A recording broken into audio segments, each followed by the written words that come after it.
So, it's actually almost time. Tomorrow, we're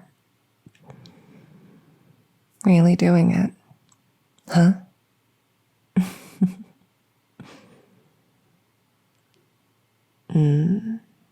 Or, I guess, to be more specific, tomorrow, we're beginning what your people would consider a wedding. Among elves, however, well, we've talked about this before. It's starting already. Here and now. Take a seat, okay? I want to get started.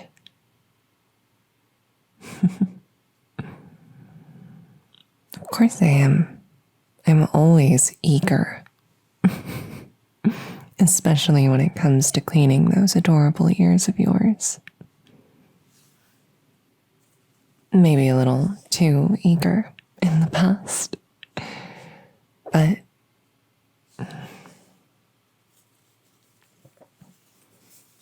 I'd like to think that we figured it out.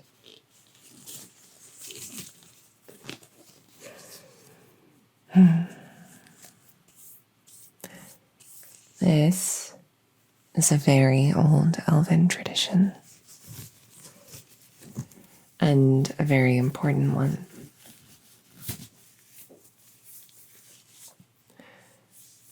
The night before any real ceremony begins, two lovers clean each other's ears. They extract every drop of negativity from the person most dear to them.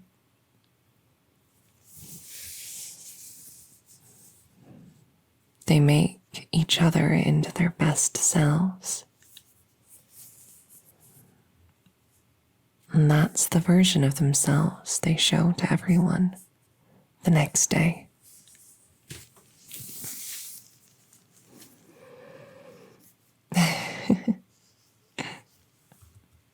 No pressure, but this is about to be the most important ear cleaning of your life.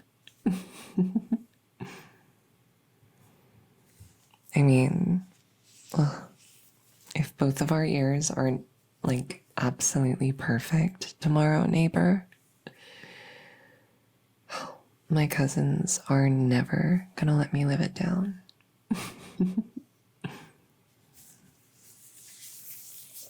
Thankfully, I've trained you well. And thankfully, I did set aside a little bit of the wedding budget for some new top quality tools. Here we go.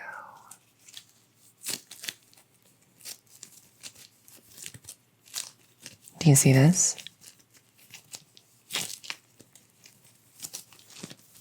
Magically created. And very, very simple.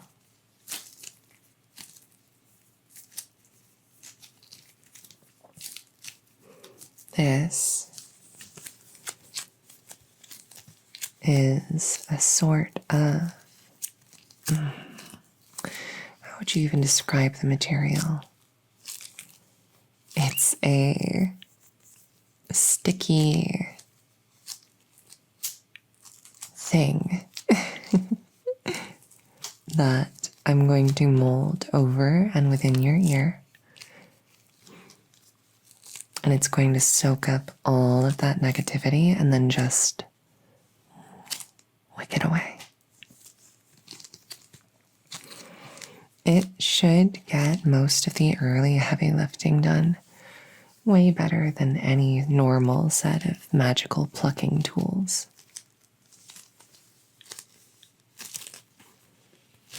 So if I just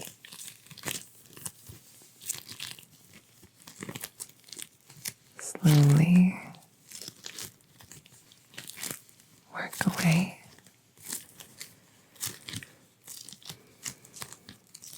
As usual, for this sort of work, we're wearing gloves because I don't want any of your negativity sinking into my skin.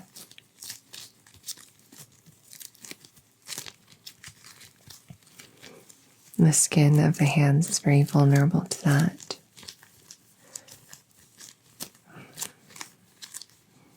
I still really don't understand how you humans can get by without these rituals, without proper ear cleaning.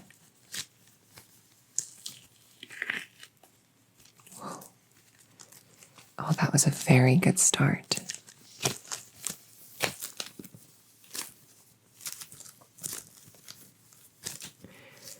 Your ears collect so much negativity, and you hardly even seem to realize it.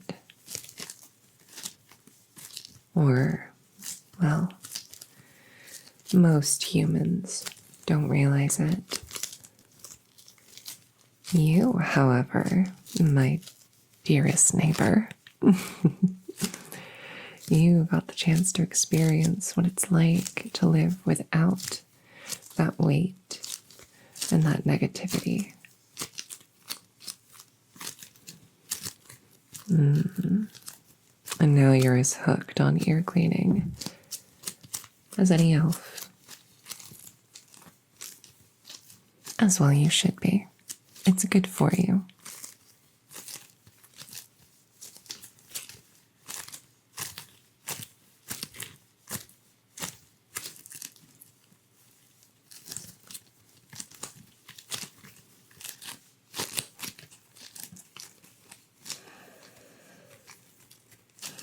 You know, I have been thinking about the ceremony overall.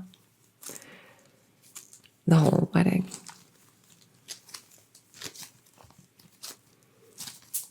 It's got my family, my friends, your family, your friends, and a blending of species and culture.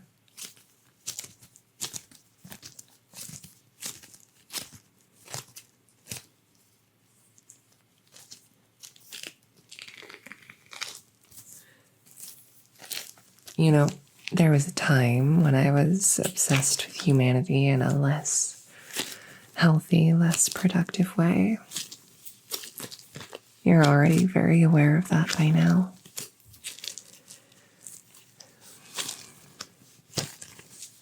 But that fixation never really went anywhere. It's just angled in more productive directions now, you know? And lately I've been thinking about the different ways different species and cultures discuss and understand relationships. Like always, the human and the mortal perspective are unfamiliar to me. And yet, they make perfect sense.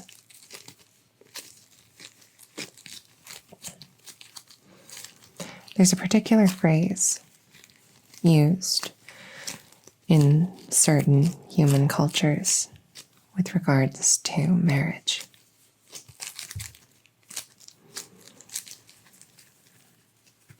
Till death do we part. That concept, it would be so utterly alien to most elves. I mean, think about it. Swearing an oath to love someone until death, when your life is measured in the thousands, tens of thousands of years.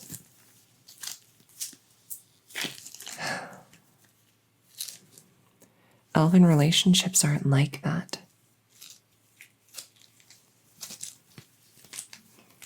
You can't guarantee, no matter how much you might wish you could, that you'll still feel the same way after 10,000 years.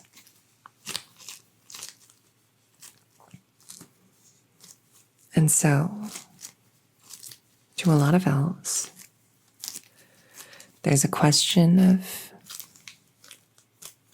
why commit at all? And I would never cast judgment on that mindset. It's one that's shaped me as well.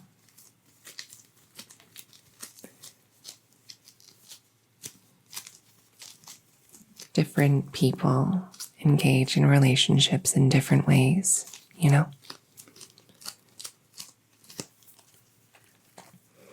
In many human cultures, a relationship is between two people, and it does last a whole lifetime, a whole human lifetime.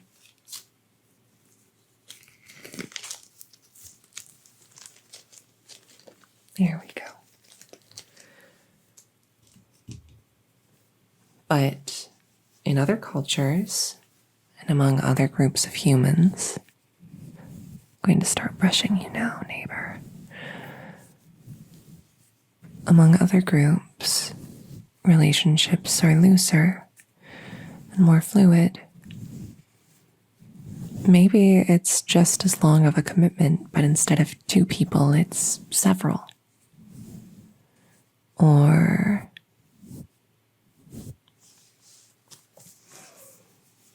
maybe you're someone who views friendship as more important, or whose every friendship comes with benefits.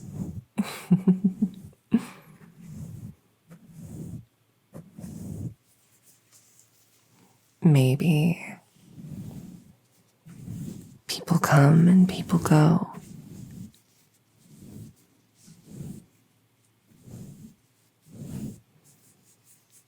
Among elves, people come and people go. A relationship can last hundreds of years, but a lifetime, it's unheard of.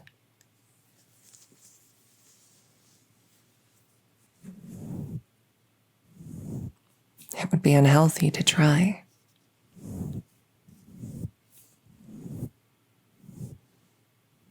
And yet, I believe that, like most things, this particular human concept of relationship, that of a lifelong commitment, I believe that it's spurred on by lack of time.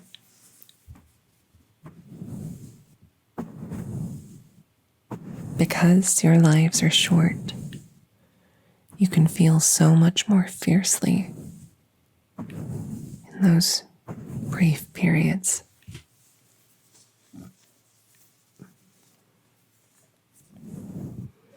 Of course, you'd want to stay with someone who lit such a fire in your heart.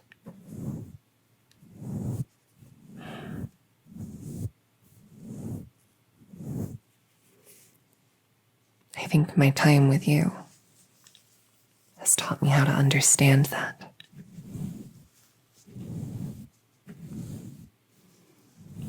I love you. I love you more than I thought I could ever love anything, anyone, for any reason.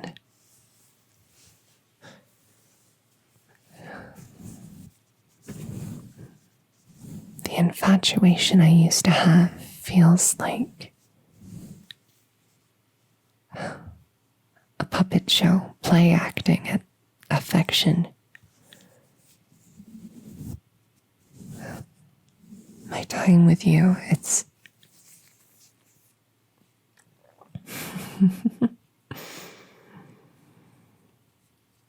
it's funny. I'm going to outlive you. And people come and people go. And yet,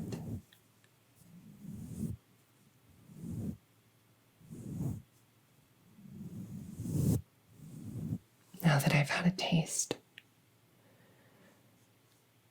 now that I know what it's like to have a hard time limit on your relationship, now that I know what it's like to have to squeeze in as much as possible, as much living as possible into such a small amount of time.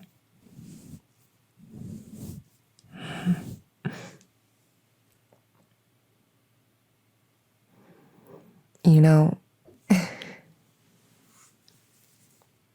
we've talked about how I was sort of a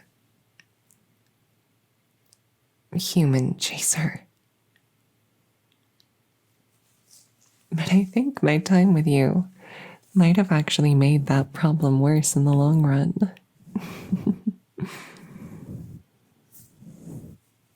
If I'm always searching for that feeling,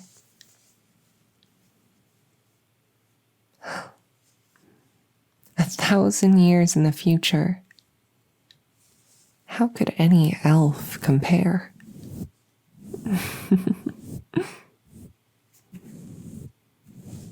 But then I expect that no human I spent such time with, I doubt they could ever fill the hole that your absence will leave.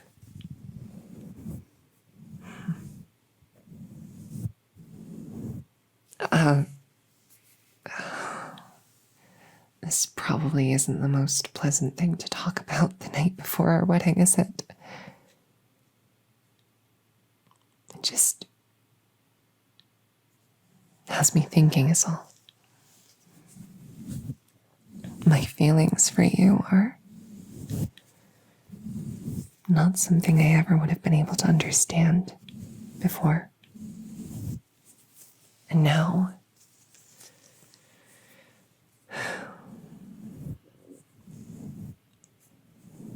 your presence, the time we spend together. I'm telling you this not because I want you to think of the end. Not really. I'm telling you this because I believe that what we have, it'll last longer and leave more of an impact than any relationship I ever had before. And any relationship I'm likely to have after.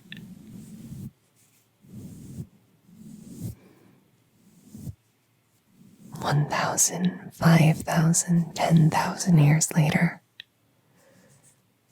I'll still be thinking of you. I'll still be remembering how your skin feels, how your voice sounds, the smell of you.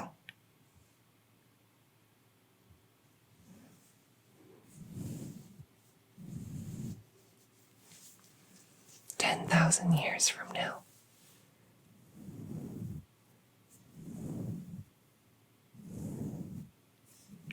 I'll remember.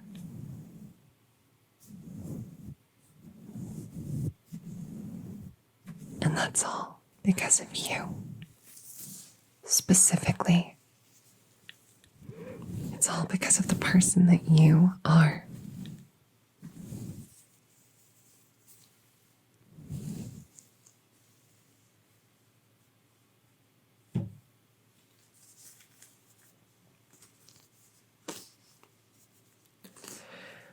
And I'll always remember this night and the day that's coming tomorrow.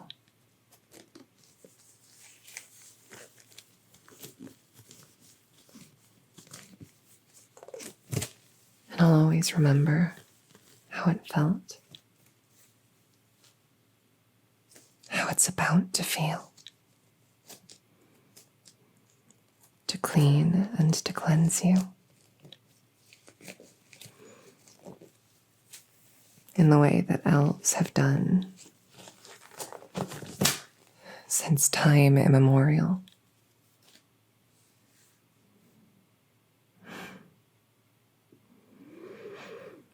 Lean back, close your eyes, and let me work.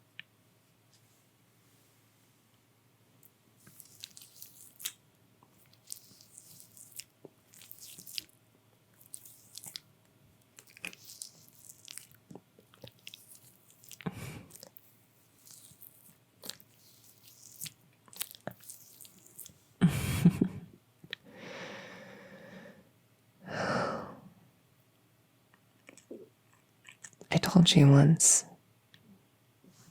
that cleaning ears this way is something very special to elves. That it's an intimate and personal thing, done only with the people most dear to us.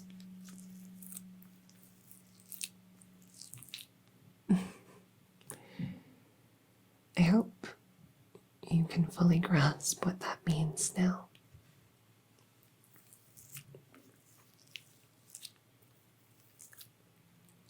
This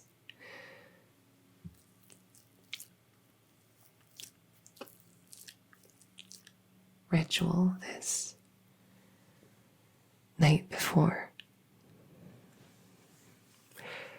traditionally, way back in the day,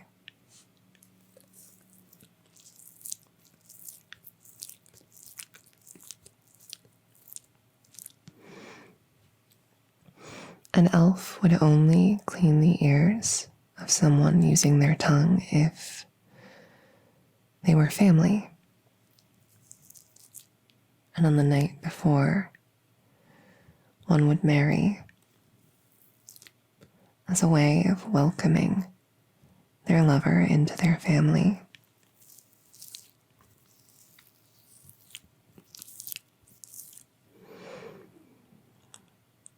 They would clean their ears this way for the first time.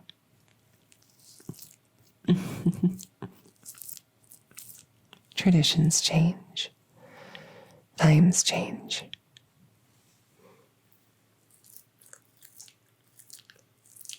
People are freer with how they do things now, but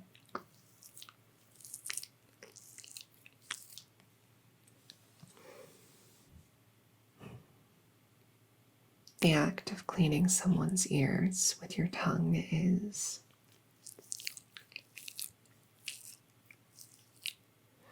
still a deeply personal thing. Still something reserved only for the people you care most for.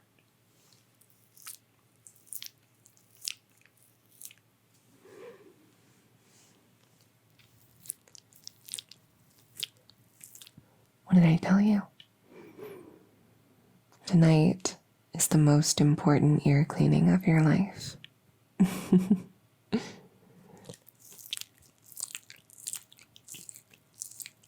I know that humans didn't evolve tongues like elves did, so you can't exactly clean mine the same way, but when it's your turn, I expect you to be just as thorough, okay?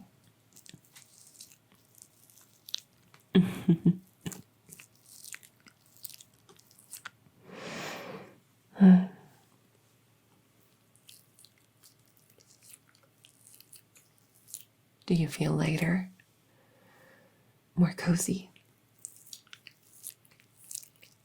Like there's a weight off of your chest?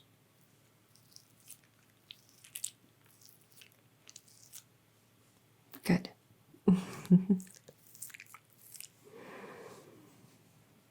I'd hate for you to have the jitters during our actual wedding ceremony.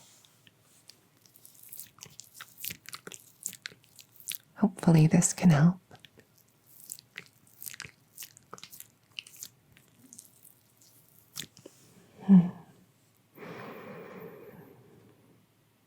I love you. I really, really do.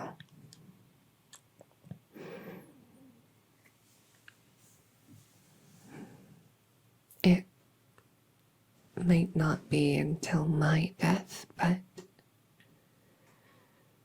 tomorrow, I really would like to say, till death do us part.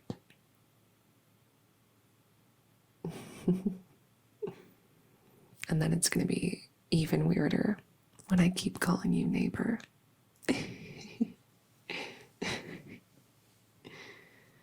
Well, it makes sense to the two of us.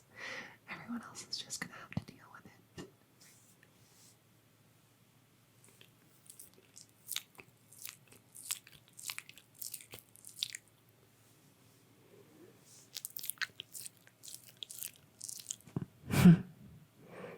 There.